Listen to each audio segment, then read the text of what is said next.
Muy buenas tardes a todos los colegas de Latinoamérica, muy buenas noches a nuestros colegas europeos. Las diferencias de hora nos complican un poco a veces, pero estamos en una buena hora aquí en Latinoamérica. Yo soy Guillermo Galán, soy médico ginecólogo y tengo el honor de haber sido designado para moderar este primer simposio de la Jornada Científica de Salud Femenina de la Academia de Reproducción Humana.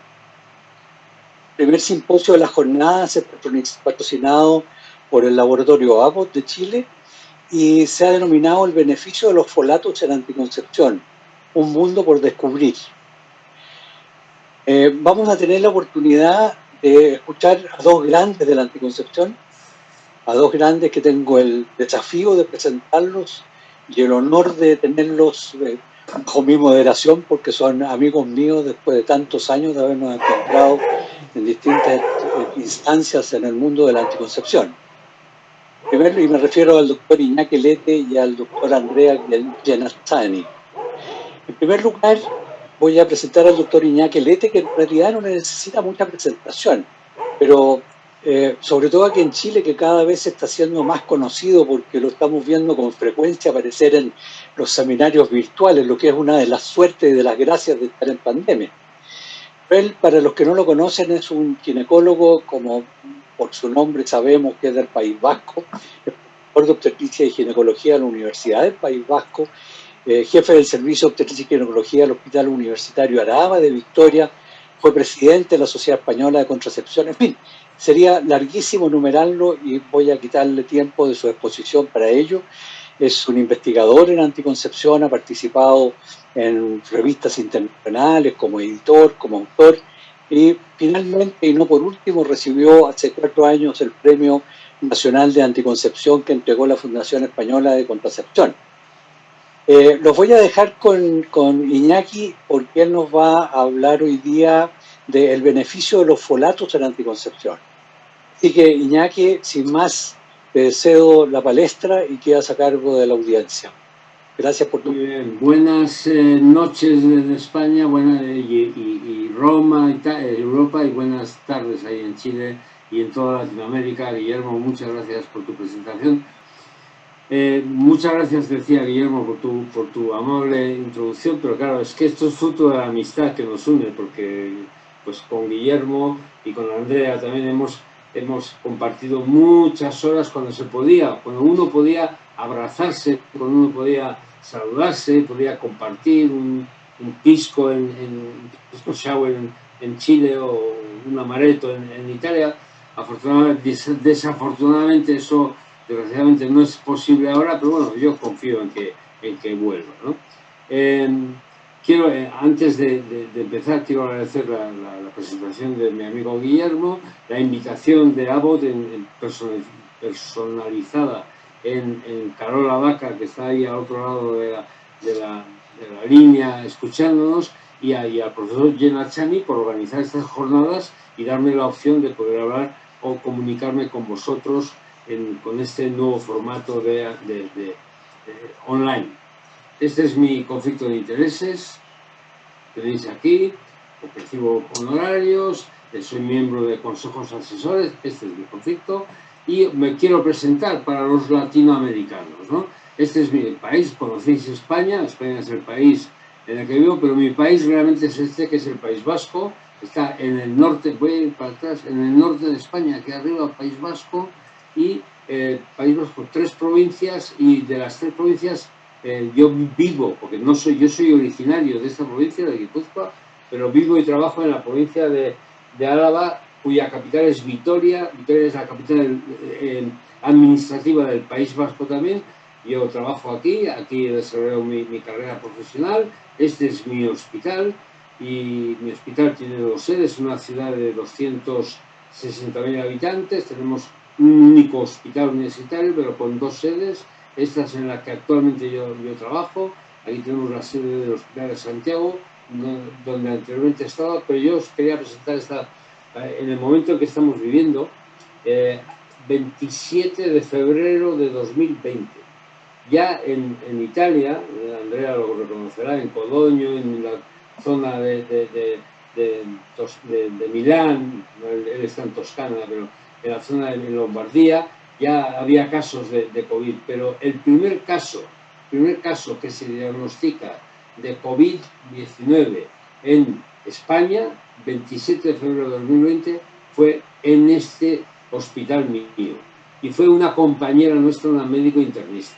Nosotros hemos pasado un mes de febrero, marzo, abril y mayo del 2020, que desde luego yo pensaba que eso no podía haberme ocurrido nunca en la vida, porque fue terrorífico. Somos un hospital que tiene 780 camas entre las dos sedes y teníamos prácticamente el 90% de las camas ocupadas por enfermos con COVID. Tuvimos que suspender cirugías, consultas, bueno, como ha pasado en muchas partes del mundo, ¿no? Pero vivimos una situación muy, muy compleja de la que afortunadamente ahora ya estamos en mejores condiciones. Dicho esto, simplemente para presentarme, esta es la agenda de lo que yo os voy a comentar, quiero compartir con vosotros esta tarde-noche, ¿no? Depende de dónde estemos. Hablábamos de folatos en anticoncepción y la agenda es hablar una pequeña introducción. Bueno, analizar si hay que sabemos que sí, qué relación existe entre el déficit de ácido fólico y los defectos del tubo neural. Intentar responder a la pregunta de, bueno, ¿realmente existe una necesidad de implementar el uso de folatos en la población general? ¿Cuál es el impacto? Porque esto también ha sido objeto de muchas dudas del uso de anticoncepción hormonal combinada en los niveles de folatos de las mujeres que los utilizan.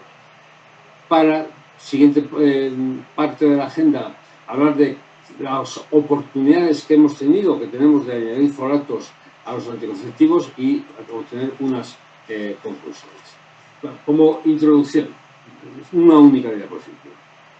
Todos somos ginecólogos, los que estamos aquí, matronas, no sé cuál es el perfil exacto, pero somos gente que trabaja en el área de salud de la mujer. Y sabemos que los cuidados antenatales o la consulta preconcepcional constituyen una herramienta muy efectiva de prevención de enfermedades neonatales y maternas. Por eso hacemos control del embarazo, por eso hacemos consultas preconcepcionales. Esa es la cuestión. Entonces, ¿y qué pretendemos con estas actividades que hacemos durante el control previo y durante la gestación? Pues lo que pretendemos es controlar algunas de las actividades que pueden prevenir problemas, como son el control de la diabetes, intervenciones sobre el consumo de alcohol para evitar el síndrome alcohólico fetal y la suplementación de ácido fólico. Esto se hace en muchísimos países del mundo, suplementar ácido fólico previamente a la gestación. Y decíamos, hay una relación entre el déficit de ácido fólico y los defectos del tubo neural. Bueno, también lo sabemos, ¿no? Esto no es una pregunta de examen en la que vayamos a contestar erróneamente. Seguro, sabemos todos que existe una relación entre los niveles de folatos en sangre materna de la mujer embarazada y los defectos del tubo neural de su hijo, de su descendencia, ¿no?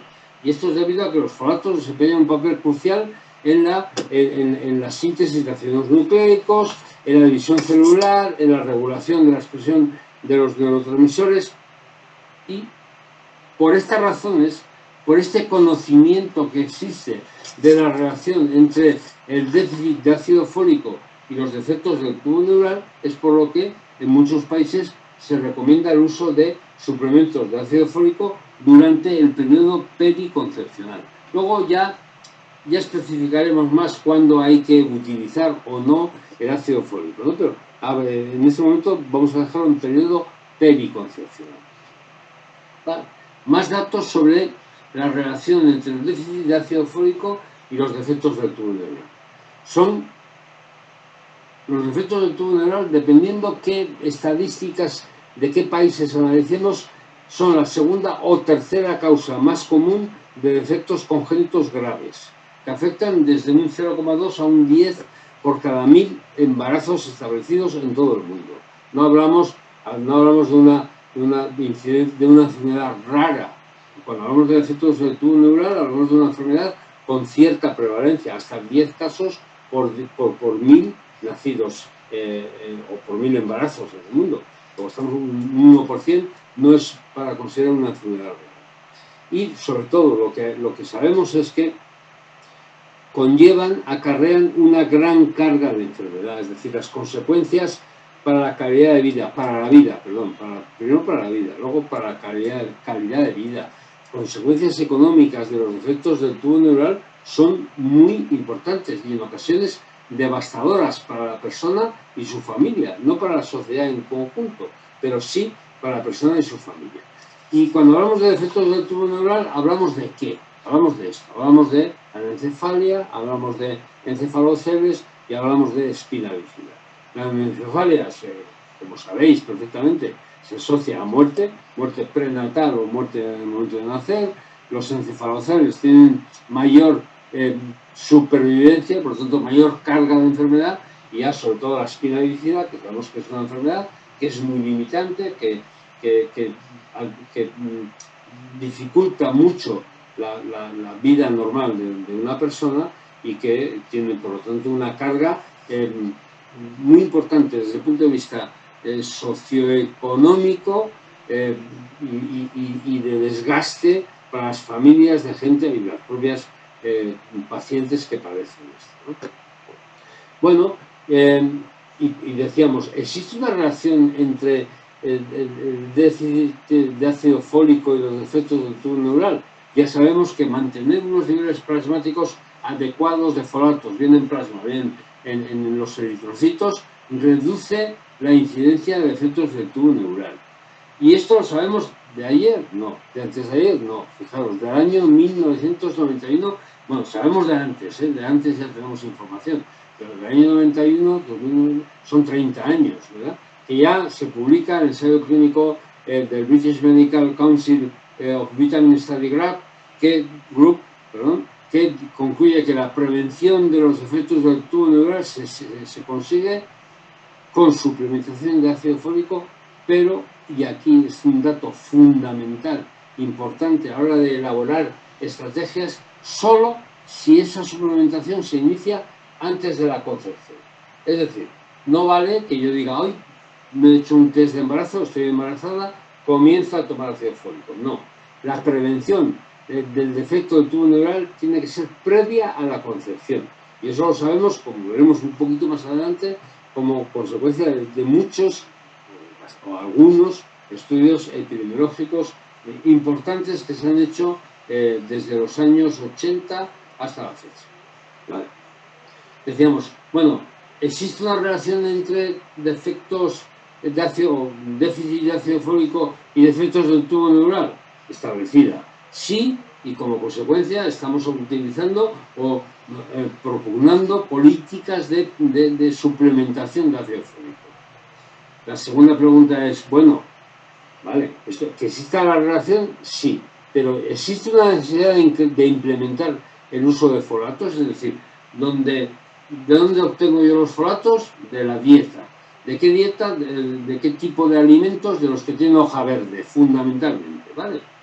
Y por lo tanto, si yo tomo una dieta rica en verduras y frutas de hoja verde, pues puedo tener una ingesta adecuada. Pero sabemos que desgraciadamente esto no es así, porque sabemos que la ingesta inadecuada de ácido fólico es una de las principales causas de la deficiencia de folato, aparte de otras razones que ya no están únicamente relacionadas con la dieta, como pueden ser el aumento de requisitos debido al embarazo, de lo que hablamos hoy, o enfermedades neoplásicas, condiciones de mala absorción, o sea, relacionadas con determinadas patologías. Pero lo que sí, y lo veremos un poquito más adelante también, lo que sí sabemos es que no hay, o sea, que la dieta que hacemos generalmente no es capaz de cubrir las necesidades de ácido fólico o de folatos que tenemos en nuestro organismo. Y fijaros aquí, quería presentar estos estudios, fijaros de qué años son, 88, 89, 89, 90, de hace más de 30 años, ¿no?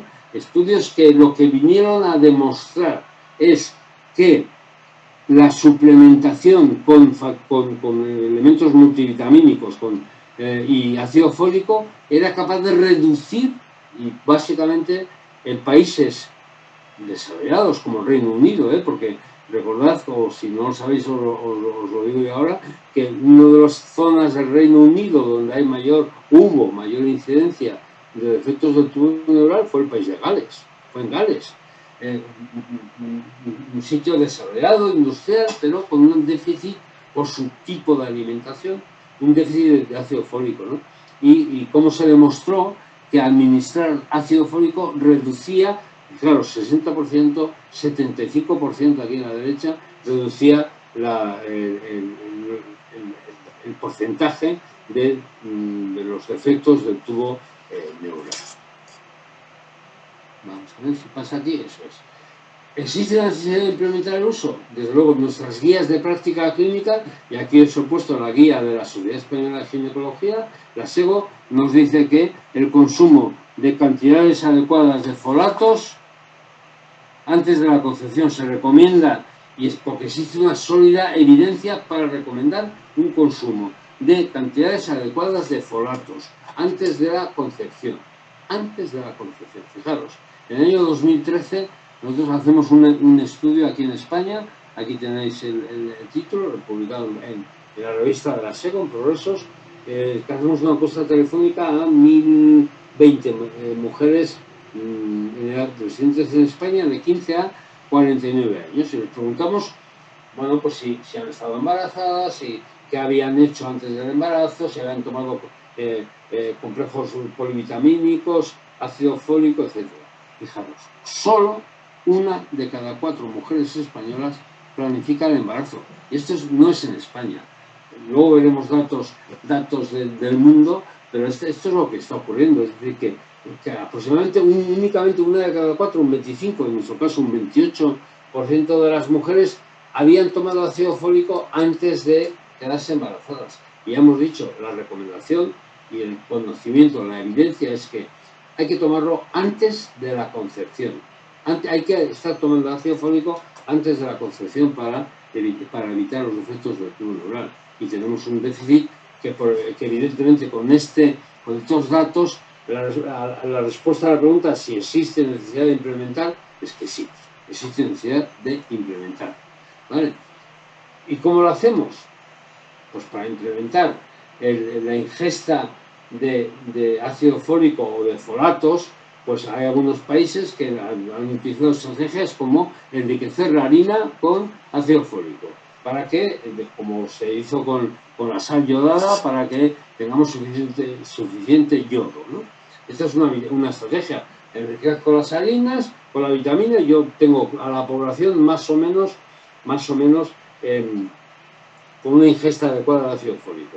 Y otra estrategia, que es de la que estamos hablando esta noche, es la de suplementar los anticonceptivos orales con folatos con ácido fólico, con una sal de ácido fólico que luego veremos. Esta es una estrategia. ¿Y por qué utilizar esta estrategia que decíamos de suplementar los anticonceptivos con ácido fólico? Porque sabemos que por desgracia, o habitualmente, no sé si por desgracia es el término adecuado, pero habitualmente al menos, las mujeres suspenden la anticoncepción con la intención de quedarse embarazadas, pero no nos consultan previamente. De repente deciden, me quiero quedar embarazada, y suspenden el anticonceptivo, y se quedan embarazadas generalmente rápidamente. Sabemos que eso de que los anticonceptivos orales retrasan la probabilidad de un embarazo, que interfieren en la fertilidad, es uno de los mitos que hay. Sabemos que aproximadamente tras la suspensión del embarazo, un 21% de las mujeres se van a quedar embarazadas después de un ciclo y un 45% se quedan embarazadas al cabo de 3 ciclos, con lo cual suspenden sin advertirnos y se quedan embarazadas inmediatamente. ¿Qué ocurre ahí? En el periodo de tiempo que generalmente no nos han consultado, no hay un conocimiento sobre la importancia de los folatos y por lo tanto no utilizan folatos. Datos del año 2020 de la Organización Mundial de la Salud. Porcentaje de embarazos no planificados, fijaros, porcentaje de embarazos, casi el 80%. Son embarazos que no se planifican. No quiere esto decir que sean no deseados, es unintended pregnancy, no es unwanted pregnancy. no planificado, un embarazo que evidentemente yo no digo, bueno, pues voy a planificar mi embarazo, me quiero quedar embarazada y por lo tanto suspendo el anticonceptivo que esté utilizando o no y hago una consulta preconcepcional. Por lo cual tenemos un problema respecto al porcentaje de embarazos no planificados que pueden conllevar a esto que decíamos. ¿Vale? A la necesidad, decíamos que existe la necesidad de implementar el uso de folatos. Pues todo parece indicar que sí. Cuarta parte de la agenda. ¿Existe un impacto, si lo existe, en el uso de anticonceptivos hormonales combinados en los niveles de folato que tiene una mujer per se? Porque esto ha dado también mucho pie a mucha discusión y controversia. Fijaros, año 1982, hace casi 40 años, la doctora Shohania, de Canadá, dice que, oiga, mire usted, los médicos, los clínicos, son advertidos para estar seguros, para que sepan que las mujeres que dejan de tomar la píldora, o son advertidos para que sepan que las mujeres que dejan de tomar la píldora y porque quieren concebir, tienen un déficit de folatos, o deben tener niveles adecuados de folatos. Esto originó mucha controversia, porque decían, bueno, ¿pero qué tendrá que ver el anticonceptivo con los folatos? Sabemos que el uso de hormonas esteroideas en anticoncepción sí que puede interferir en el metabolismo del ácido fólico. Y aquí os presento ahora, simplemente esto es una revisión sistemática y metaanálisis, no del 82, del año 2015, de la doctora Shelley, también de Canadá, en el que lo que hace es una búsqueda, identifica 23.000 artículos, pero finalmente en su revisión sistemática y metaanálisis incluye 29 artículos. Y fijaros cuáles son sus resultados. Cuando intenta responder o cuando responde a la pregunta de cuáles son las concentraciones plasmáticas de ácido fólico en mujeres que utilizan una píldora, un anticonceptivo oral combinado, una píldora, respecto a las que no utilizan, fijaros, aquí tenéis el forest plot y aquí tenéis cómo la diferencia es estadísticamente significativa en contra de los anticonceptivos orales combinados. Es decir, ¿cuál es la interpretación de la figura? Que las mujeres que utilizan anticoncepción oral combinada tienen menores niveles plasmáticos de folato en sangre que las que no utilizan, las que no usuarias. Y lo mismo ocurre, hablamos de ácido fólico en plasma, pero si analizamos qué ocurre dentro de los eritrocitos, de los glóbulos rojos en cuanto a la concentración de ácido fólico también o de folatos, fijaros cómo es igual. Aquí tenéis en el forest plot, a ver si aquí está, gráficamente cómo y lo tenemos aquí, como el riesgo o la odds ratio de tener ácido fólico más bajo en eritrocitos entre las usuarias de píldora que entre las que no, es de 0,58 con un intervalo de confianza que no incluye la unidad. Como veis aquí, por lo tanto, hay una relación estadísticamente significativa entre el uso de anticonceptivos hormonales combinados, hormonas esteroideas y niveles de folatos. Y esta ya es una revisión ya más, bueno, era del 2015, pero esta revisión de UK es del 2019, en la que fijaros lo que dice, que una revisión de la literatura que sugiere que las mujeres que utilizan esta forma de anticoncepción o incluso la terapia hormonal de reemplazo, la THS, es válido considerar apropiado un aporte nutricional extra de ácido fólico como de forma complementaria. Por lo tanto, sí que parece, y no hay evidencias, os recuerdo, revisión sistemática y metaanálisis, nivel de evidencia 1, respecto al impacto del uso de anticonceptivos hormonales en los niveles de folatos. Bien, y ya la última parte de la presentación sería la de, bueno, analizar la oportunidad de añadir folatos a un tratamiento. ¿Y a qué tratamiento? A un anticonceptivo hormonal combinado. La FDA en el 2010 aprueba un anticonceptivo que contiene trospirenona en 3 miligramos se produce, el efecto beneficioso no únicamente se produce durante el uso, sino que persiste durante un tiempo después de cesar en la toma de anticonceptivos. ¿Vale?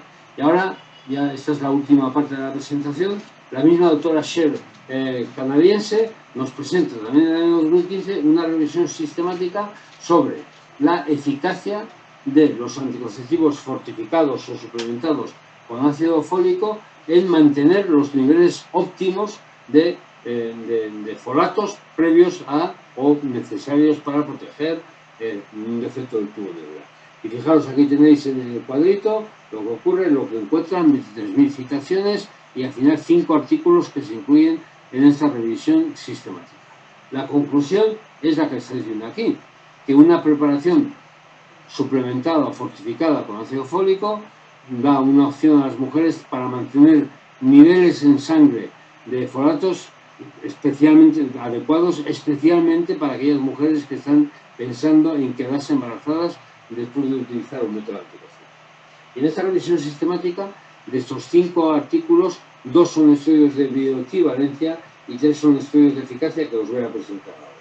Primer estudio de bioequivalencia, cuyo objetivo fue el de ver qué ocurre cuando yo añado a un anticonceptivo como es etilenestradiol, drospirenona, añado levomefolato, una sal de ácido fólico, si yo puedo esperar que haya alteraciones en la absorción, en un estudio de farmacocinética, de bioequivalencia, en los niveles, pero no así, absorción y niveles plasmáticos de las hormonas esteroideas que yo utilizo con el anticonceptivo. ¿Para qué? Para estar seguro de que no estoy dificultando, no estoy reduciendo la eficacia anticonceptiva. Aquí tenemos lo que ocurre con el etilenestradiol, aquí lo que ocurre en los triangulitos, con los niveles plasmáticos de etilenestradiol en mujeres que utilizan un anticonceptivo fortificado con ácido fólico y aquí en las que utilizan el anticonceptivo sin ácido fólico. ¿Veis cómo son absolutamente equiparables? Segundo, el mismo estudio de bioequivalencia, pero lo que analizan son los niveles plasmáticos de drospirenona, ¿veis? Sin diferencias. Segundo estudio de bioequivalencia, el estudio de Blood, al revés. Lo que hace Blood en su estudio es decir, vamos a ver, decir que en el estudio anterior eran tengo por aquí el dato,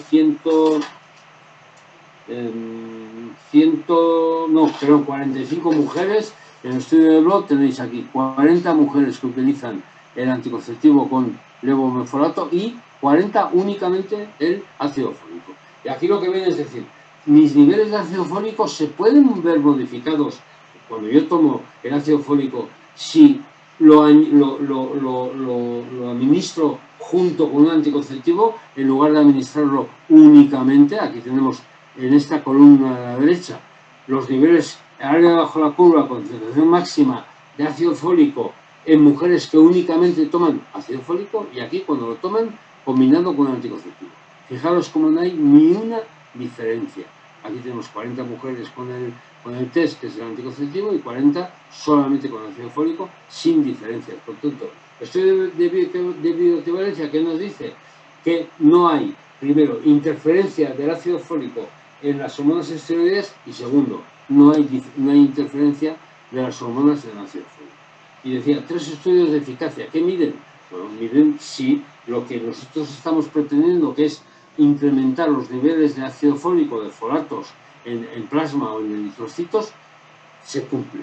Primer estudio, el de BART, aquí tenéis mujeres, que estas fueron 385 mujeres randomizadas a utilizar bien etilenestradiol con drospirenona sola o bien con levomefolato. Aquí tenéis solo drospirenona o solo anticonceptivo y aquí con ácido fólico. Fijaros cómo los niveles, aquí tenéis los niveles de folatos en eritrocitos, red blood count, los eritrocitos fueron significativamente superiores en las mujeres que utilizaron el anticonceptivo con ácido fólico comparadas con las que no utilizaban ácido fólico. Parece razonable. Segundo estudio de efectividad, el de Paula Castaño, en el que lo que hace es algo similar. Fijaros, aquí tenemos lo que ocurre en los niveles de plasma y en eritrocitos. en baseline y 24 semanas después de utilizar un anticonceptivo con o sin ácido fólico. Y fijaros cómo aquí tenemos lo que ocurre en los controles, que es las mujeres que no utilizan ácido fólico, en las mujeres que utilizan ácido fólico fortificado con, anticonceptivo fortificado con ácido fólico, y fijaros cómo tenemos baseline 45 de media en los folatos de plasma, a las 24 semanas 60,8, comparado con 41 en las mujeres que no utilizaron el anticonceptivo suplementado con ácido fólico. Lectura de la diapositiva y del estudio de Paula Castaño: añadir ácido fólico al anticonceptivo incrementa los niveles de folatos tanto en plasma como en eritrocitos. Y el tercer y último estudio de bioequivalencia de 2013 de Dieffenbach a mí me parece muy interesante por una razón. Mirad, es un estudio que se hace a 24 semanas tenemos 24 semanas a las pacientes utilizando el anticonceptivo con ácido fólico o sin ácido fólico, aquí tenéis los grupos, y a las 24 semanas dejan de utilizar el ácido fólico y les seguimos hasta 44 semanas, 20 semanas más. Y fijaros cómo, evidentemente, va disminuyendo el nivel plasmático de los folatos en plasma, y lo vamos a ver ahora también en eritrocitos, pero es una disminución que no llega a los niveles basales que había al inicio. ¿Qué significa esto? Que nosotros no únicamente, y decíamos la importancia de hacer un tratamiento preconcepcional. Claro, si la mujer deja de utilizar el anticonceptivo y tarda unas 3, 4, 5 meses en embarazarse, aquí tenemos 44 semanas. 44 semanas son 10 meses, 11 meses. Seguimos estando con niveles de ácido fólico por encima del nivel basal que tenían las mujeres, por lo cual estamos protegiéndolas no únicamente durante la toma, sino también en el periodo posterior a dejar el proceso. Y ya concluyo con unas sentencias, unos resumen, ¿no? La dorospirona, que es el anticonceptivo que está suplementado con el tilensodiol, que está suplementado con ácido fólico, es un derivado de la spironolactona. Sabéis que ejerce actividad antimenopausticoide y antiandrogénica, que para la anticoncepción se presentan pautas de 3 con 30 o con 20 en dosis de 21 o 24 en régimen monofásico, que el bajo estado de folatos maternos está relacionado con mayor riesgo de efectos del tubo neural y de aborto espontáneo temprano, que se ha demostrado que una dosis de 400 microgramos diarios de ácido fólico protege y previene los efectos del tubo neural, y que esta píldora de la que estamos hablando con dorospirona en pauta 24/4, que ha sido fortificada con levomenfolato, una sal del ácido fólico, que los niveles plasmáticos de folato en glóbulos rojos y plasma aumentan, alcanzando el nivel de corte asociado con la prevención máxima de los efectos del tubo neural en estas pacientes que utilizan este anticonceptivo, y que debido a la disminución del nivel de folato después de la interrupción se indica a las mujeres que deciden usar anticoncepción para dar, con el fin de reducir el riesgo en el embarazo concebido durante el uso o poco después de interrumpir el embarazo. Es decir, que tenemos que aconsejar que se embaracen cuanto antes, pero tenemos en cuenta el estudio de Wittenberg de eficacia hasta 44 semanas después 20 semanas después de abandonar el uso del fármaco, de 24 a 44, 20 semanas, que son 5 meses, siguen estando con niveles plasmáticos suficientes como para protegerse de un efecto del tubo neural. Pues esto era todo, muchas gracias, y luego, después del profesor Yenachani, responderemos a las preguntas. Muchas gracias, Iñaki, muy entretenida. Tengo que compartir, dejo de compartir. Sí, no, muy entretenida la presentación. Han llegado felicitaciones y preguntas, pero las vamos a dejar para después de la participación de Andrea, así que ahí vale, compartimos las preguntas y respuestas y comentarios. Pero me han dejado de compartir automáticamente, perfecto, yo ya está. Ya, aquí te alejas. Ya está, ninguna otra actividad. Muy bien. Perfecto, ahora ya. Vale. Bueno, muchas gracias.